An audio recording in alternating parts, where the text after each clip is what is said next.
नमोस्तु सर्वेभ्यः। निवेदनीयं तावदस्ति यत् केन्द्रीयसंस्कृतविश्वविद्यालयेन परीक्षाङ्गतया दृश्यश्रव्योभय विशिष्टस्य कार्यस्य कृते निर्दिष्टेन मया पुराणेतिहास विषयं स्वीकृत्य गरुडपुराणे द्वितीयपुरुषार्थस्य विवेचनम् इति विषयमादाय किञ्चित् निरूप्यते। तत्र वेदानुवर्तिनि आर्षवाङ्मये पुराणानां महत्वपूर्णं स्थानमस्ति। एतेषां संख्या वर्गाश्च स्वतन्त्रविचारविषयो स्तः। सामान्यतः महापुराणोपपुराणवर्गाभ्याम् एते ग्रन्थाः विभक्ताः। तेषु महापुराणानि 18 सन्ति। येषु अन्यतमं महापुराणं गरुडमहापुराणमस्ति। भगवान् गरुडदेवस्य पुराणस्य प्रवक्तेति पुराणसमयः। अयं पुराणग्रन्थः भारतीयसंस्कृतेः विविधपक्षाणां व्याससमासाभ्यां निरूपणं करोति। तत्र भारतीयसंस्कृतिः मनुष्यमात्रस्य प्राप्यरूपेण पुरुषार्थचतुष्टयं धर्मार्थकाममोक्षाख्यं पुरस्करोति। एतेषु पुरुषार्थेषु व्यवहारदृशा द्वितीयपुरुषार्थः अर्थाभिधो नितरां महत्त्वपूर्णः। महापुराणेऽस्मिन् इतरपुरुषार्थैः समम् अस्यापि पुरुषार्थस्य यथेष्टं प्रतिपादनम् उपलभ्यते। धर्ममोक्षयोः पुरुषार्थशिरोमणित्वेपि अस्य अर्थाख्यपुरुषार्थस्य महत्ताम् आवेदयन्नाः पुराणकारः। अदृष्टपूर्वा बहवः सहायाः सर्वे पदस्थस्य भवन्ति मित्राः। अर्थैर्विहीनस्य परच्युतस्य भवत्यकाले स्वजनोऽपि शत्रुः। अर्थविरहितस्य जनस्य स्वजनोऽपि शत्रुः भवति। अर्थसहितस्य जनस्य तस्मादेव अर्थशब्दस्य व्युत्पत्तिः अर्थते सर्वैरिति अर्थः इत्यपि संगच्छते। महाभारतकृता तु एतत् प्रोच्यते यत् प्राणयात्रापि लोकस्य विना ह्यर्थं न सिद्ध्यति। अर्थात् जीवनम् अपि अर्थं विना न सम्भवति।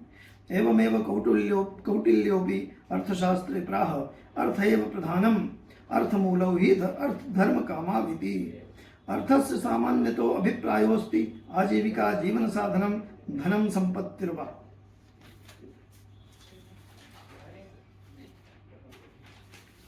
मन्वादिधर्मशास्त्रिणः जीवनहेतून् बहुधा निरूपयन् तदनुरूपमेव गरुडपुराणकृतापि 10 जीवनहेतवः अर्थाः प्रतिपादिताः।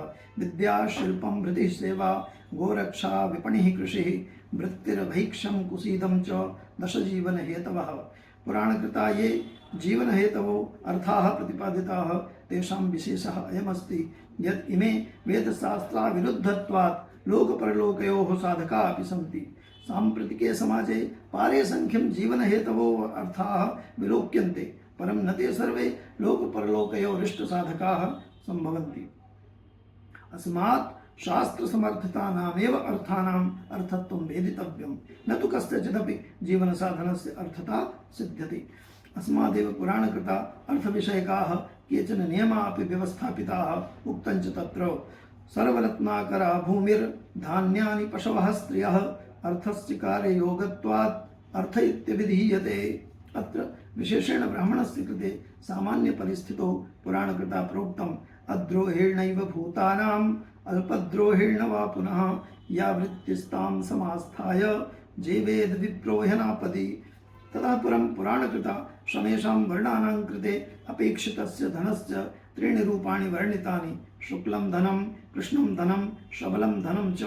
एवञ्च विभागान्तरेणापि दर्शयति पुराणकारो धनस्य त्रैविध्यं क्रमायत्तं प्रीतिदत्तं प्राप्तं च सहभार्यया अविशेषेण सर्वेषां वर्णानां त्रिविधं धनम्। एवं प्रकारेण धनं मूलतः द्विविधं भवति, सामान्यधनं वैशेषिकं धनं च। सामान्यधनस्य त्रैविध्यम् उपवर्ण्य वैशेषिकधनस्यापि त्रैविध्यं प्रतिवर्णमुक्तवान् पुराणकारः। तच्च ब्राह्मणस्य याजनाध्यापनप्रतिग्रहेभ्यः उपलब्धं धनत्रयं, क्षत्रियस्य दण्डजयकराख्यस्रोतोभ्यः उपलब्धं धनत्रयं, वैश्यस्य कृषिगौरक्ष्यवाणिज्येभ्यः जायमानं धनत्रयं, तथा शूद्रस्य ब्राह्मणाल्लब्धं, क्षत्रियाल्लब्धं, वैश्याल्लब्धं चेति धनत्रयम्।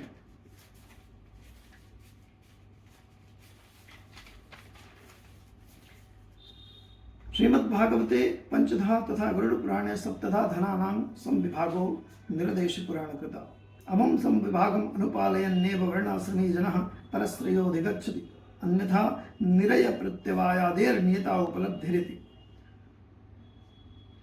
अन्ततः पुराणकृता अर्थस्य व्यावहारिकं बन्धुत्वमुपपादयता पूर्वभागस्य शतोत्तरैकादशेऽध्याये 18 श्लोके निगद्यते। त्यजन्ति मित्राणि धनैर्विहीनं पुत्राश्च दाराश्च सुहृज्जनाश्च ते चार्थवन्तं पुनराश्रयन्ते अर्थो हि लोके पुरुषस्य बन्धुः। भारतीय चिंतन परंपराया एतत् अपूर्वं वैशिष्ट्यमाभाति यत् न तत्र केवलम् आध्यात्मिक विमर्शा एव वर्तन्ते अपितु तावन्मात्रमेव व्यावहारिका विषयापि विमृष्टा उपलभ्यन्ते। अस्मान् लोक परलोक साधनमभिलषता जनेन भारतीय मार्षवाङ्मयम् अवश्यमेवाध्येयमिति